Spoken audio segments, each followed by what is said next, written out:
بسم الله الرحمن الرحيم. الحمد لله وكفى والسلام على عباده الذين اصطفى. أما بعد، فقد قال النبي صلى الله تبارك وتعالى عليه وسلم: من بنى مسجدا لله بنى الله له بيتا في الجنة، اور کما قال علیہ الصلوۃ والسلام. میرے محترم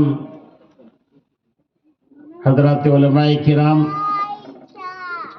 بزرگوں، دوستوں، بھائیوں،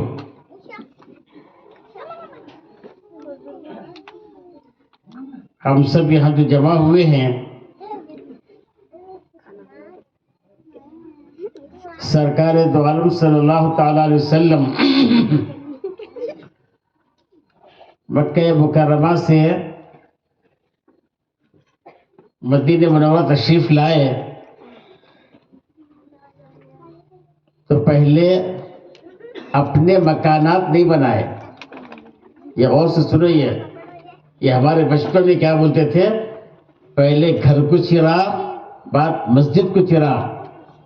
یہ غلط بولی ہے. یہ بات غلط ہے. ہماری اسلام کی تعریف دیکھو تو سرکار دو علیہ وسلم جب تشریف لائے تو مکہ مکرمہ سے پہلے قیام قباء میں فرمایا، قباء میں، اور وہاں مسجد کی بنیاد ڈالی، وہاں مسجد بنائی. پھر اس کے بعد مدینہ منورہ میں، جہاں اس وقت مسجد نبوی ہے، وہاں پر پہلا کام جو ہوا ہے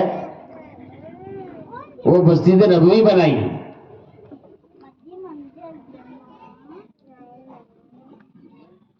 خود پتھر اٹھا کر لاتے تھے.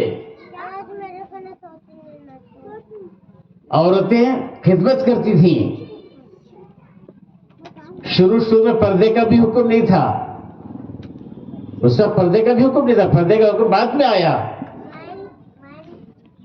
لیکن احتیاط کے ساتھ عورتیں بھی کام کر رہی ہیں، بچے بھی کام کر رہے ہیں، بڑے بھی کام کر رہے ہیں. خود حضور صلی اللہ علیہ وسلم پتھر اٹھا کر لا رہے ہیں.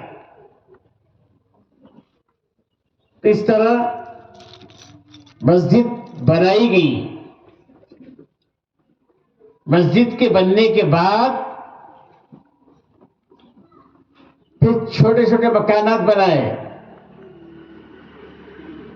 گھر چھوٹے، مسجد بڑی. اب کیا ہو رہا ہے؟ گھر بڑے، مسجد چھوٹی. پورے الٹے کام کر رہے ہیں ہم لوگ. نہیں، سرکار دو عالم صلی اللہ علیہ وسلم صاف فرمایا کہ حضرت عثمان غنی رضی اللہ تعالیٰ عنہ، اس کے زمانے میں مسجد جو ہے، اس وقت جو مسجد نبوی کو جو گئے ہیں، جو پرانا حصہ ہے اتنی تھی. وہاں پر باقاعدہ مسجد حد النبی لکھا ہوا ہے پلروں میں. تو وہاں تک تھی مسجد حضور زمانے میں. اب جو سلام پیش کرنے جاتے ہیں وہ جگہ حضرت عثمان غنی رضی اللہ تعالیٰ عنہ آگے بڑھا کر مسجد کو اور ذرا مضبوط بنا دیا. جب مسجد بن گئی تو شیطان ہر وقت کچھ نہ کچھ فساد کا کام کرتا رہتا ہے. تو شیطان نے واویلا مچا دیا. عثمان غنی بیت المال سے پیسے لے کر مسجد بنا دیا. نعوذ باللہ. خواہ بدنام. حالانکہ حضرت عثمان غنی رضی اللہ تعالیٰ عنہ نے جتنا اللہ کے لیے مال خرچ کیا ہے، اللہ جانتا ہے. ان کا نام ہی ہے عثمان غنی. ابھی بھی مدینہ منورہ میں وہ باغ موجود ہے جس باغ میں یہودیوں کے پاس تھا کنواں پینے کے پانی کا. حضرت عثمان غنی رضی اللہ عنہ آدھی قیمت دے کر لے لیے. تو مسلمان فائدہ اٹھاتے تھے.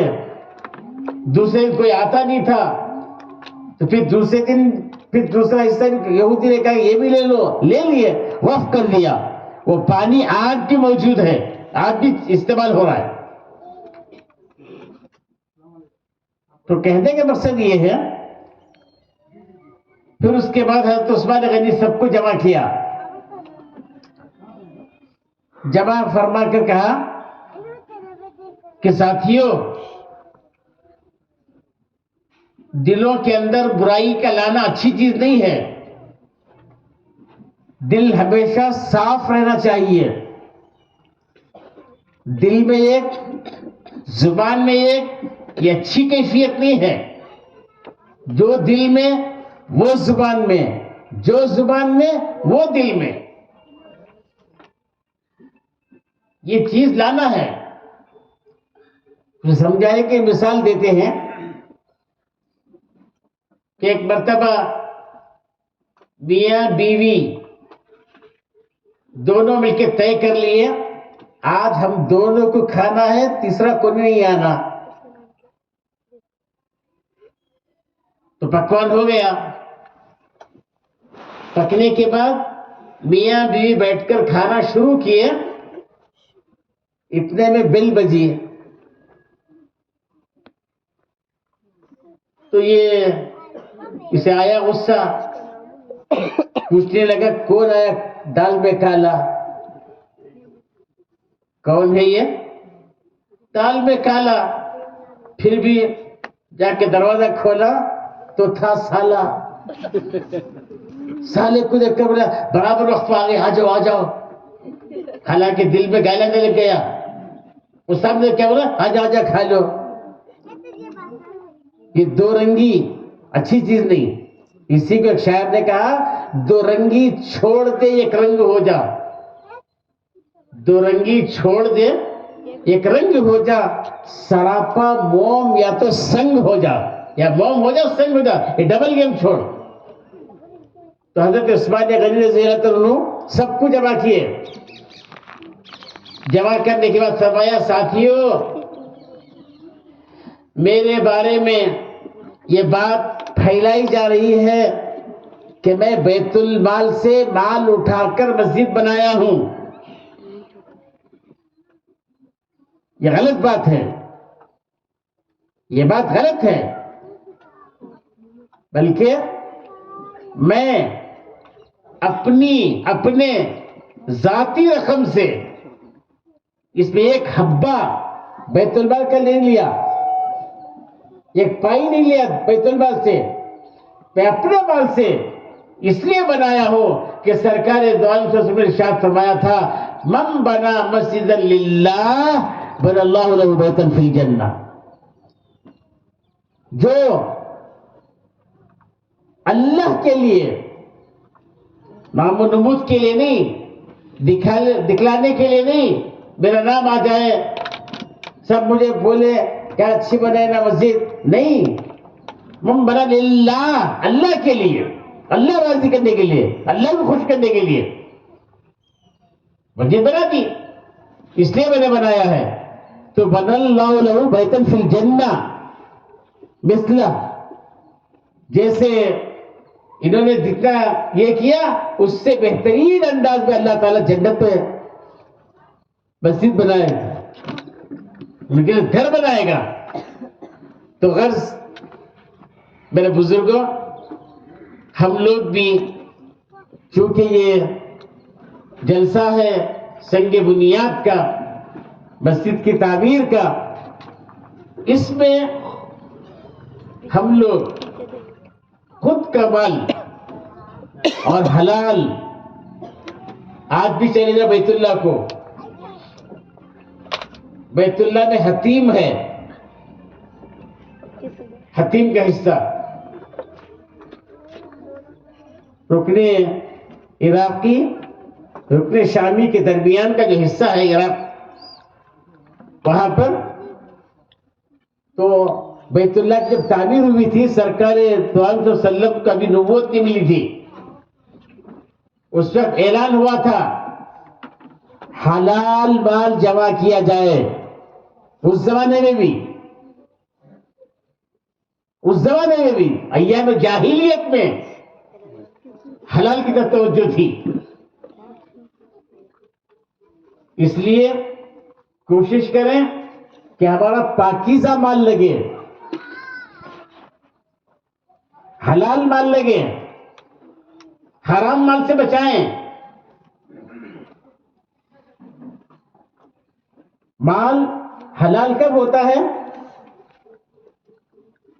اس میں جھوٹ نہ ہو، دھوکہ نہ ہو، غلط نہ ہو، بھائیوں بہنوں کے حصے دبا کو نہ ہو۔ یہ بھی چل رہا ہے کہ بھایا کے کھانا کیسے دیتے نہیں، الٹا جو ہے مدرسے میں دے دیتے ہیں، مسجد میں دے دیتے ہیں، اس طرح کرتے ہیں، تو یہ غلط ہے۔ یہ حلال ہو، پاکیزہ ہو۔ پھر اس کے بعد جب مسجد میں بنائیں گے اس پاکیزہ مال سے، تو پھر کیا ہوگا؟ وہاں اعمال چلیں گے۔ جب مسجد بن جائے گی تو مسجد بن جانے کے بعد مسجد میں نماز، تلاوت، ذکر، رونا دھونا، اعمال چلیں گے، اعمال چلیں گے۔ اس طرح اس کی کوشش کریں۔ پھر دوسری بات میں کئی جگہ سنا چکا ہوں، یہاں بھی سنا دوں کہ ہمارے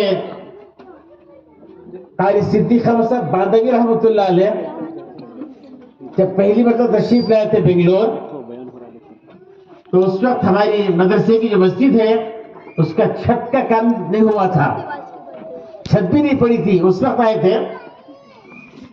تو حضرت نے فرمایا تھا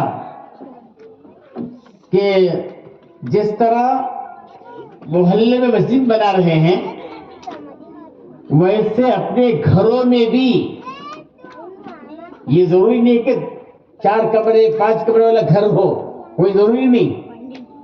1 کمرے کا گھر ہے، 2 کمرے کا گھر ہے، تو اس میں سے کچھ حصہ